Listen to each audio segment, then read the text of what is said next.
Muslims கல்யாணத்தில் தரக்கூடிய இந்த பிரெட் அல்வா செம்ம டேஸ்ட்டாக இருக்கும். பிரியாணி கூட சாப்பிட்டா எஸ்எஸ் பிரியாணி கடையில் கூட இந்த பிரெட் அல்வாக்காக வேண்டியே எல்லோரும் போவாங்க.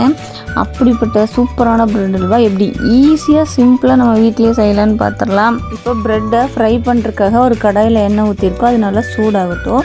இந்த பக்கமாக நம்ம சர்க்கரை பாகு காய்ச்சிடலாம். இப்போ நான் எடுத்து வச்சுருக்க கொட்டால் 1.25 கப் அளவுக்கு சர்க்கரை எடுத்திருக்கேன். இது 2 பேக்கெட் நான் செய்கிறேன். அதுக்கு நீங்கள் 1 கப் அளவுக்கு தண்ணி ஊற்றிக்கோங்க. ஊற்றி நல்லா மிக்ஸ் பண்ணி அது சர்க்கரை கரையிற அளவுக்கு கொதிக்கட்டும். இப்போ நம்ம இந்த எண்ணெய் சூடாயிருச்சு. இந்த ப்ரெட்டை நல்லா ஃப்ரை பண்ணி எடுத்துக்கலாம். நல்லா கோல்டன் கலர் வந்ததும் நம்ம எடுத்துடலாம். ஏன்னா அதே மாதிரியே எல்லா ப்ரெட்டையும் இந்த மாதிரி ஃப்ரை பண்ணி நம்ம ஃபுல்லாக எடுத்து வச்சுக்கலாம்.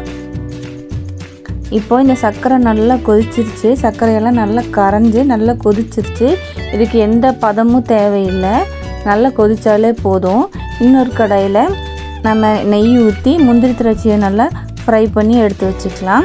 இப்போ அந்த சர்க்கரை பாகு நம்ம ஆஃப் பண்ணியாச்சு. அது ஒரு பக்கம் இருக்கட்டும். இப்போ இந்த வறுத்து வச்ச முந்திரி திராட்சையும் நம்ம தனியாக எடுத்து வச்சாச்சு. இப்போ இந்த முந்திரி திராட்சை எடுத்ததுக்கப்புறமா மிச்சம் இருக்கிற நெய்யிலேயே நம்ம செஞ்சு வச்சுருக்க இந்த சர்க்கரை பாகை ஃபுல்லாக அதில் ஊற்றிக்கலாம். இந்த சர்க்கரை பாகும் நெய்யும் சேர்ந்து நல்லா ஒரு கொதி வரட்டும். நல்லா ஒரு கொதி வந்ததுக்கப்புறமா நம்ம ஃப்ரை பண்ணி வச்சுருந்த இந்த பிரெட் துண்டையெல்லாம் நம்ம எடுத்து அதில் சேர்த்துக்க போகிறோம். சர்க்கரை பாகு நல்லா கொதிக்க ஆரம்பிச்சிருச்சு. இப்போ இந்த பிரெட்டு துண்டையெல்லாம் நம்ம சேர்த்துக்கலாம். சேர்த்து இதை நம்ம நல்லா மிக்ஸ் பண்ணி விடலாம். நம்ம பண்ணி வச்ச இந்த பிரெட் துண்டெல்லாம் அதில் முங்குற அளவுக்கு இருக்கணும். பாருங்கள், பாகு இந்த அளவுக்கு இருக்கணும். அப்போ தான் சூப்பராக இருக்கும். இது கூடவே ஒரு 2 ஸ்பூன் அளவுக்கு நம்ம மில்க் பவுட்ரு சேர்த்துக்கலாம். இது இதோட டேஸ்ட்டை இன்னும் நல்லா என்ஹான்ஸ் பண்ணி தரும். இப்போது இந்த மாதிரி நல்லா நம்ம கரண்டி வச்சு அதை நல்லா மசிச்சு விட்டோம்னா இந்த மாதிரி நல்லா இதாகி வரும். இது கூட நம்ம 1 ஸ்பூன் அளவுக்கு ஏலக்காய் பொடியும் வறுத்து வச்சுருந்த முந்திரி திராட்சையும் சேர்த்து நல்லா மிக்ஸ் பண்ணி ஒரு 2 நிமிஷத்துக்கு கைவிடாமல் நம்ம நல்லா கிண்டிகிட்டே இருக்கலாம். நல்லா கிண்டிகிட்டு இருக்கும்போதே இது நல்லா அல்வா பதத்துக்கு வந்துடும். இதுக்கப்புறம் நம்ம எந்த நெய்யும் சேர்த்து தேவையில்லை.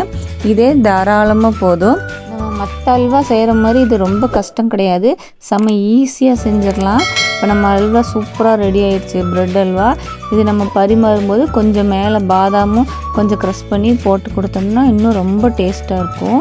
இது யார் வேணால் ஈஸியாக செஞ்சிடலாம். ரொம்ப டேஸ்ட்டாக இருக்கும். நீங்களும் ட்ரை பண்ணி பாருங்கள்.